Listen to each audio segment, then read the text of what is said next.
Hello, this is ShiDo. And this is Lucifera. Here again to talk about the secret book of John, the translation by Stefan Davies. As before, Lucifera will be reading the text and I will be reading the annotations. A crisis that became the world. It happened that the realm, aeon, wisdom, Sophia, of conceptual thought, epinoia, began to think for herself. This passage tells of a crisis in the psychic life of God that leads to the production of the world. The lowest of the divine mental capacities, the realm of wisdom, Sophia in Greek, decides to act independently of the rest of God's mind. Sophia, in an imitation of the self-conscious awareness that the one exhibits in the outset of the development of the divine mind, wishes to think of herself, to see an image of herself. In Gnostic mythology, that is the fall. It is not the fall of Adam, but the fall of God through God's wisdom. The fall is a false desire for independent, objective self-knowledge, the desire to know yourself apart from the whole mind of God. When you are part of the whole mind of God, as God's wisdom is, then the impossible quest of objective self-knowledge is a quest for objective knowledge of God, but God is, and as you are, entirely subjective. She used the thinking, enthymesis, and the foreknowledge, prognosis, of the invisible spirit. She intended to reveal an image from herself, to do so without the consent of the spirit, who did not approve. The whole of unfolding universe of eons constituting the mind of God is a single complex entity. For one element of that whole entity to seek itself individually apart from the whole, the pleroma, is to seek something that is contrary to divine nature. Part of a harmonious mind cannot act independently of the whole mind without insanity ensuing. And insanity does begin here. Although the secret book of John does not use this language, it appears to be the case that God has gone mad, or to put it less strongly, an aspect of the mind of God has malfunctioned. The rest of the book tells the consequence of this malfunction and of the efforts to repair the system.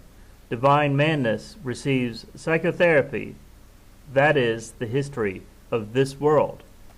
Without the thoughtful assistance of her masculine counterpart, who did not approve. Without the invisible spirit's consent, without the knowledge of her partner, she brought it into being. In the Hebrew Bible book of Proverbs, especially in chapters 1 and 8, God's wisdom is sometimes treated as an entity independent of God, which in this context is only a literary device, not a theological principle. But it appears to some people to be a theological principle, for wisdom speaks.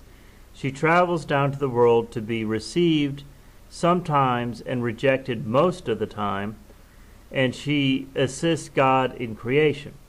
The idea of an independently acting wisdom may have seemed a problematic notion to the Gnostics. They developed the idea that wisdom wrongly acted independently of God, and therefore she fell into crisis. The wisdom of God never stops being part of the mind of God.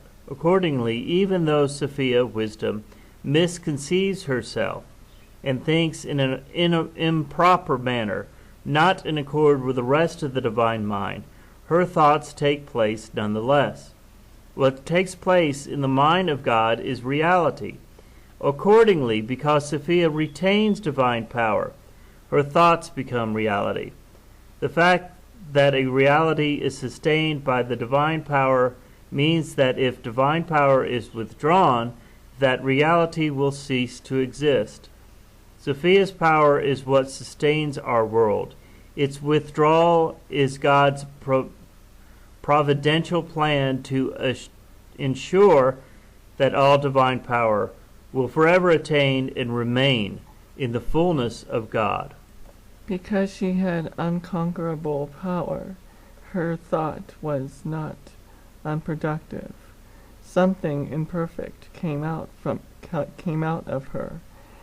The idea of God's wisdom, Sophia, having creative power is attested in the canonical books of Proverbs in the Hebrew Bible, where she is present with God during creation as a semi-independent aspect of God. Proverbs 8:22 through 36. In Proverbs, her role is entirely positive, but the idea of God's wisdom being active in creation led eventually to the Gnostics' interpretation of wisdom's creative role as being a disastrous mistake. Different in appearance from her, because she had created it without her masculine counterpart. Although the secret book of John does not give us the details, it presupposes that each feminine named aspect of the divine mind has a corresponding masculine named aspect. Hence, we heard earlier of the set of 5 eons being really a set of 10 androgynous eons. Sophia's masculine name counterpart is mentioned here, but we are never told his name. The thought of the wisdom of God in isolation from her counterpart produces a monstrous virgin birth. She gave rise to a misshapen being unlike herself. Instead of the self-awareness that she had tried to attain, an awareness that is impossible for the aspect of the divine mind, Sophia conceives of something that is incoherent. In physical terms, it is misshapen. In the ancient world, it was often believed that the production of an infant, that the male provided form and the female substance. In the absence of a male element, Sophia has produced only substance. Sophia saw what her desire produced. It changed into the form of a dragon without lion's head, and eyes flashing lightning bolts. She cast him far from her, outside of the realm of the immortal beings, so that they could not see him.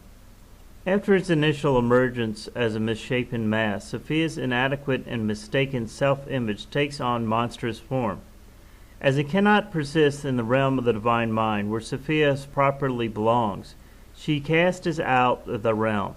In so doing, she begins a process that brings our world into being. If hell is defined as being, quote, without God, then Sophia has just created hell and thrown her product into it. Bracket. She had created him in ignorance. End of bracket. Sophia surrounded him with a brilliant cloud, put a throne in the center part of the cloud. Material existence is beginning here. Instead of hearing only about the powers emerging and praising and glorifying, now we have a creature with a physical appearance and a throne amidst clouds. Sophia's intention for him is to be alone, drifting, and hidden, but he has taken power from her. He is a mental mistake by God's wisdom, and so he himself has something of the creative power that is inherent in God's mind. So that no one would see it. Bracket. Except for the Holy Spirit called the Mother of the Living, in a bracket. She named him Yaldabaoth. Like the name Barbelo, the name Yaldabaoth has the subject of the most scholarly speculation. Some have suggested that it comes from a phrase in Hebrew or Aramaic such as, quote, son of chaos, unquote, or, quote, begetter of heavens, unquote, or God of desires, quote unquote. But there is no agreement on the subject, and most of the suggestions don't fit well with Yaldabaoth's role in this myth. As with the name Barbelo, it's probably best to take Yaldabaoth as simply a name, not associated with a specific meaning. Yaldabaoth is the chief ruler. He is called ruler, which is archon in Greek. His subordinates will also be called archons or exorasa, power or energy, and sometimes even called his angels. But in English, the word demon describes them all best. They may be imagined to rule subordinate spaces in the created realm, spaces inadequately and incompetently modeled on the realms above. In the Timaeus, Plato wrote about a god craftsman called the Demiurge, who constructed the created world based on forms he observed in the higher realms. Plato's Demiurge does a good job, although hampered by the imperfections of matter, and is a positively valued being. Yaldabaoth is deliberate perversion of the Demiurge idea, a bad craftsman, basing his world on misunderstood, dimly seen through models in the higher realm. In a sense, the Gnostics seem to have thought that Plato misunderstood Platonism, valuing a demiurge who should not be admired or valued. Similarly, we see the Gnostics, though thought that Moses had misunderstood the foundational Genesis myth of Judaism. He took great power, dynamis, from his mother. He assumed command. He took great power, dynamis, from his mother, left her and moved away from his birthplace. He assumed command, created realms from himself. Since Yaldabaoth has something of a creative power of God's wisdom, which itself stems from an invisible spirit, Yaldabaoth can imagine things into being. His thoughts become realities just as Sophia did. Human thought, too, will become realities.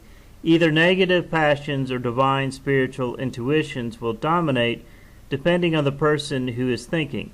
Since reality only consists of the realm of God, Yaldabaoth imagines such realms for himself, artificial imitations of the real, aeons existing in a new space that is removed from the divine. Yaldabaoth's moving first because his mother drove him away, and now on his own volition is the creation of space itself.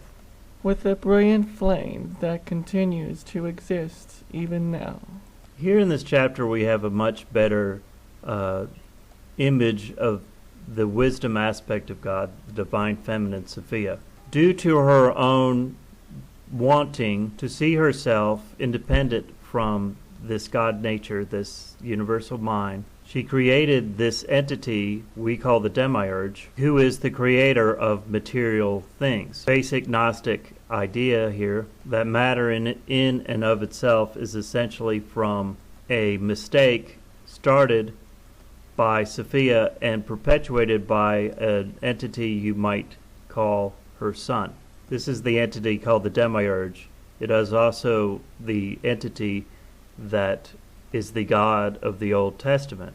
Good idea is to look at these things within the framework of our own minds. Note that we have this nature within us, both the good, the sort of Satan nature, the good, the sort of God-like nature, the spiritual nature from the divine, and the wisdom from the Sophia within, and the evil aspect of ourselves, which is our own ego, which separates us from others, which is that Satan, Yaldabaoth, or the Demiurge. It's within all of us.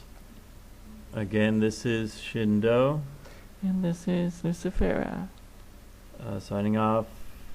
we'll be doing this again soon. Bye.